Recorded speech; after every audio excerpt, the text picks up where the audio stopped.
Epic Content Marketing by Joe Pulizzi. Picture this. It's 2009 in Virginia, and Marcus Sheridan is watching his dream fall apart. His company, River Pools and Spas, is dying a slow death. The phones are ringing, but not with new customers eager to buy swimming pools. Instead, it's panicked homeowners wanting their deposits back. Marcus is actually overdrawing his personal checking account just to make payroll. He's desperate, and he knows he needs to do something bold. So what does he do? Take out a massive loan for billboards and radio ads? Start frantically cold calling every homeowner in the state? Nope. He does something so simple it almost sounds silly. He sits down at his computer and starts typing. He makes a list of every question a customer has ever asked him about fiberglass pools, including the awkward ones, the expensive ones, and the ones that might make his competitors look good. Then he starts answering them, one by one, with complete honesty on his company blog. Here's where it gets interesting. Within just 2 years, River Pools and Spas wasn't just surviving, it was absolutely crushing it. The company became the most visited swimming pool website on the entire planet, selling more fiberglass pools than any other installer in North America. And get this, they actually slashed their marketing budget from $250,000 down to just $40,000. That's not a typo. They spent less and earned more. How is that even possible? That question is exactly what Joe Pulizzi answers in his game-changing book, Epic Content Marketing. Pulizzi is basically the godfather of this whole movement, and he's helped thousands of companies grow like crazy by actually marketing less, not more. This isn't just another book full of quick tricks and hacks. It's a complete rethinking of how business works in the modern world. Today, we're going to dive deep into this philosophy together. You'll discover the fundamental shift that companies like Lego, Coca-Cola, and that small pool installer use to cut through all the noise and win their customers' hearts. You'll learn how to stop yelling at your customers and start becoming the one resource they trust above all others, so when it's finally time to buy, they don't even consider anyone else. Think about your average day for a second. How many ads do you see? They're the ones on your phone while you're scrolling, the billboards during your commute, the commercials interrupting your shows, the sponsored posts, the banner ads, the email promotions. It's relentless. Back in the 1970s, the average person saw around 500 marketing messages daily. Today, try closer to 5,000. It's like standing in the middle of 1,000 people, all shouting at once. And what do? We become experts at tuning it all out. We build this mental shield against being sold to. And yet, most businesses keep doing the same thing, shouting louder.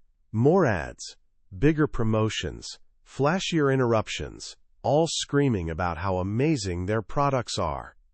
But here's where Joe Pulizzi drops a truth bomb that changes everything. It's so simple you might miss it, but once you really get it, you can't unsee it. Ready? Here it is. Your customers don't care about you. They don't care about your products. They don't care about your services. They care about themselves, their problems, their dreams, their needs. And that simple truth, it unlocks an entirely different way of doing business.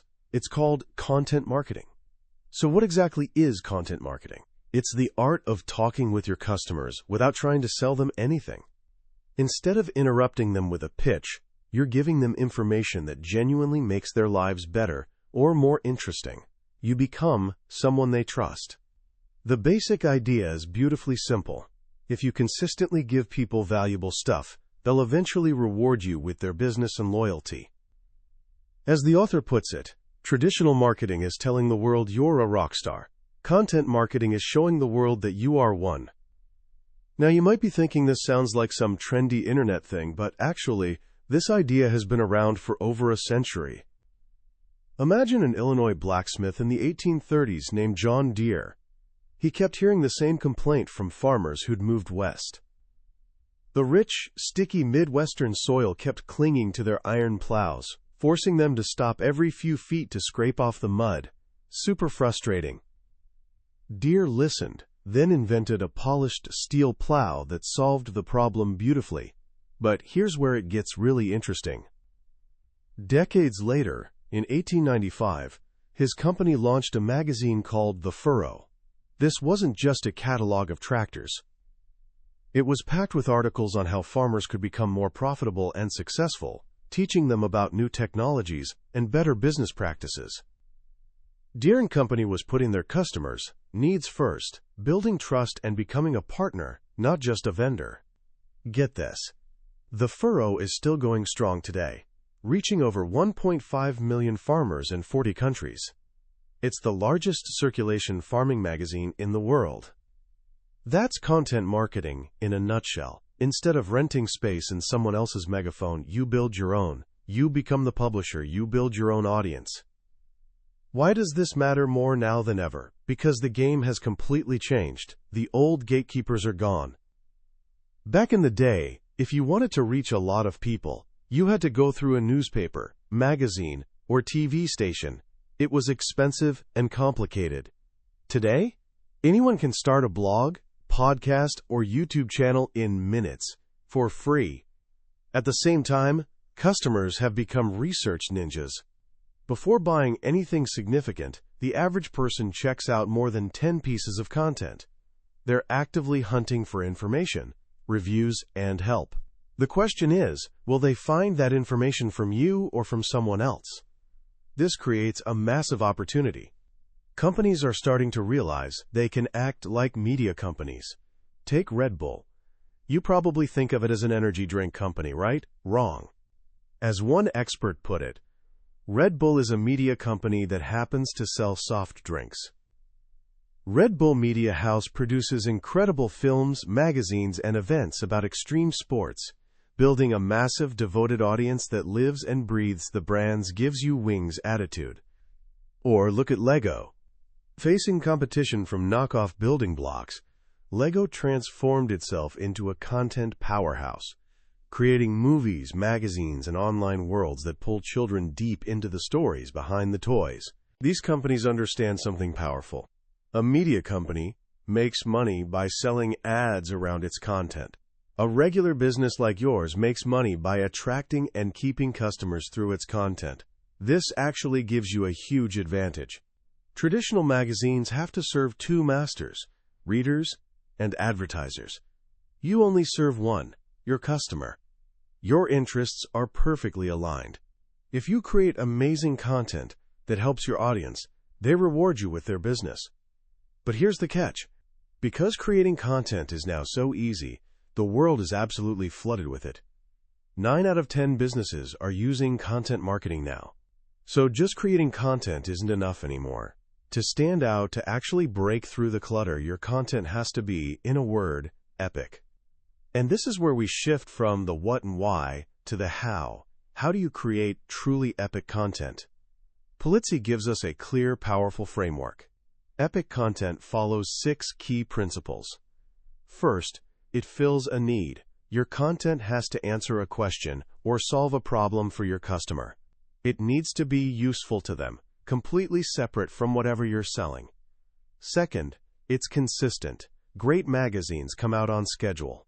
Great TV shows drop new episodes every week.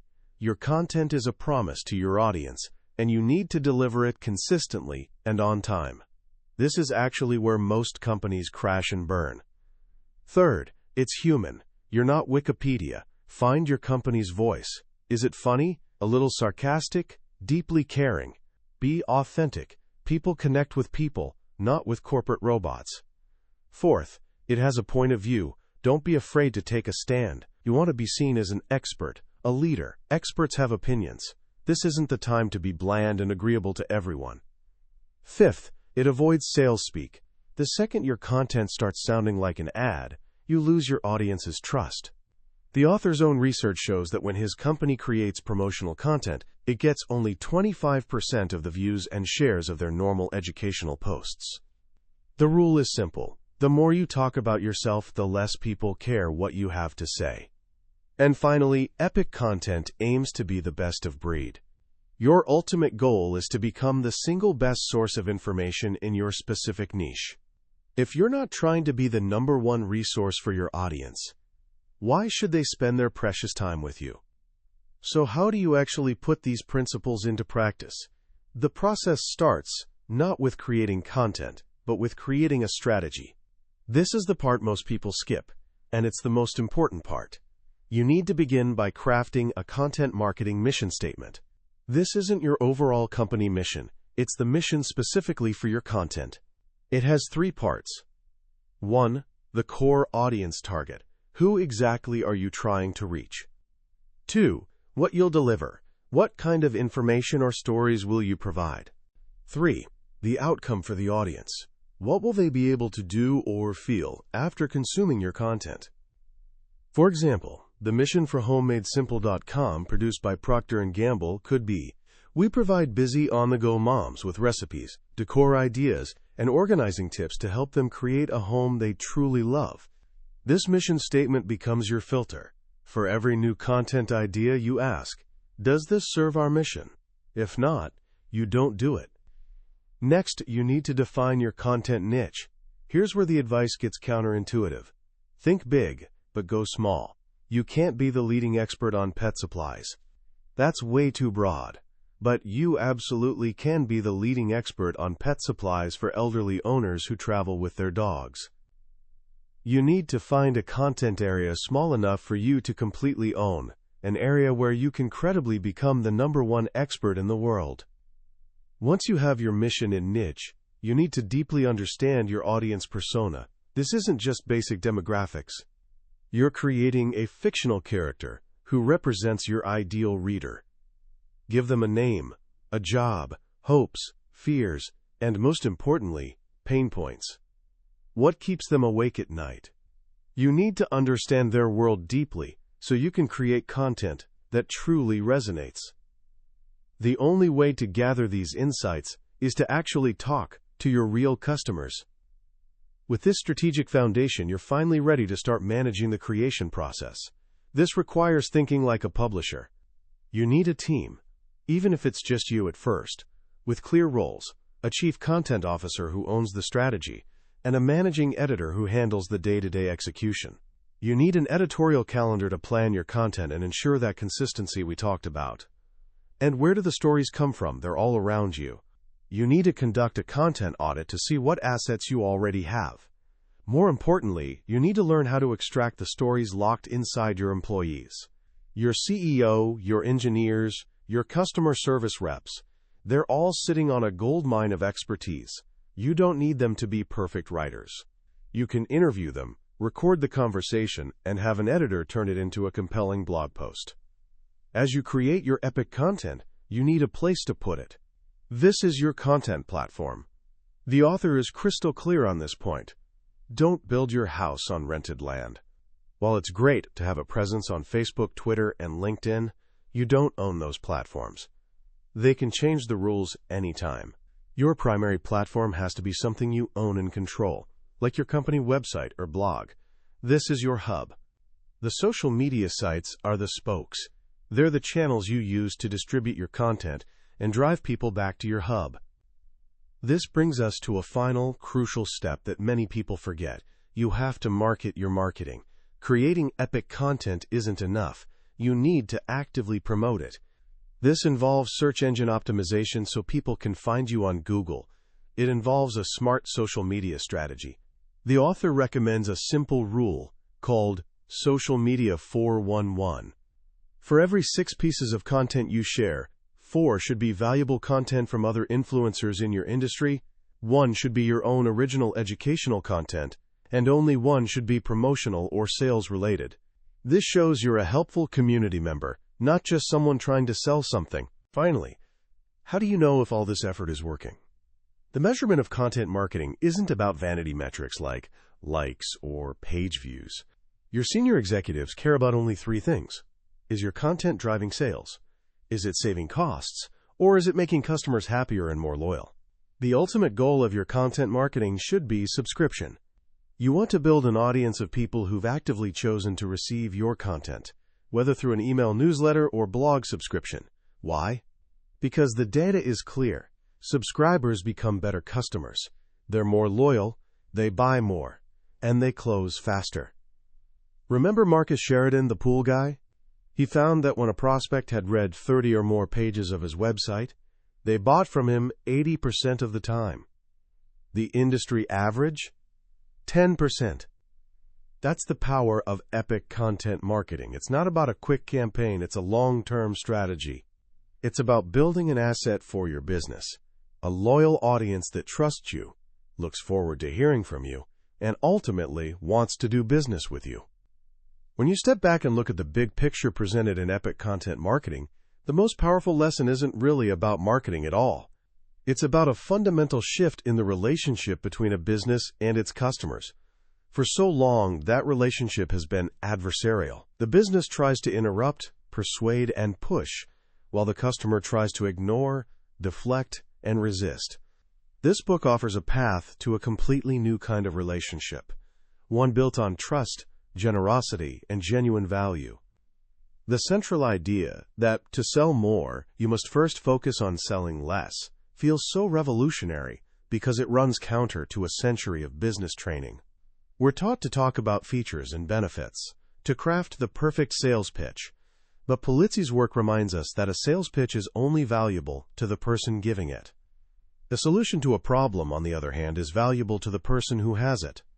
By shifting our focus from our own greatness to our customers' needs, we transform from being a vendor into being a partner. That's a profound change. What makes this book so practical is that it doesn't just present a philosophy, it gives you the complete blueprint. The emphasis on starting with a mission statement and a tightly defined niche is the critical foundation that so many people miss. We get excited about starting a blog or making a video, but without that strategic why, the content we create is rudderless. It just becomes more noise. In today's world, where authenticity is the most valuable currency a brand can have, this approach is more relevant than ever. Young people especially have incredibly fine-tuned radar for inauthenticity. They can spot a sales pitch from a mile away. But they're also hungry for knowledge, for connection, and for brands that stand for something more than just profit. Content marketing is the bridge to that connection. If you're feeling inspired to put these ideas into action, here are a few simple things you can do today. First, take out a piece of paper and brainstorm a list of at least 50 questions your ideal customer asks. What are they worried about? What confuses them? What do they want to achieve? Don't filter yourself, just write. Then pick one question and commit to answering it this week, either in a short article, a quick video, or even just a detailed social media post. This is your first step. Second, draft your own content marketing mission statement. It doesn't have to be perfect. Just answer the 3 questions. Who is my core audience? What will I deliver to them? And what is the outcome for them? Post this somewhere you can see it every day. It'll become your compass. Third, for the next 7 days, practice the 411 rule on your favorite social media platform. Find 4 great articles or posts from others in your area of interest, and share them. Share one of your own helpful, non-promotional pieces. And share just one thing about your product or service. Notice how it feels to be a generous contributor to the conversation, rather than just a broadcaster. Ultimately, the journey described in this book is about playing the long game. It's not about a single viral hit or a clever campaign. It's about the patient, consistent work of building a loyal audience, one helpful story at a time. It's about creating marketing that people actually want. And in a world drowning in noise, that might just be the most epic idea of all. We've explored the core ideas of epic content marketing by Joe Pulizzi today. But a summary is like looking at a map of a beautiful country. The map can show you the landmarks and give you a sense of the terrain, but it can never replace the experience of actually walking the paths, breathing the air, and discovering the hidden gems for yourself. The true value of this book is in the depth of its examples and the clarity of its step-by-step guidance. This summary is your map, designed to show you if this is a journey worth taking. If any of the stories or ideas we discussed have sparked something in you, I encourage you to grab a copy. Reading it isn't just about learning tactics.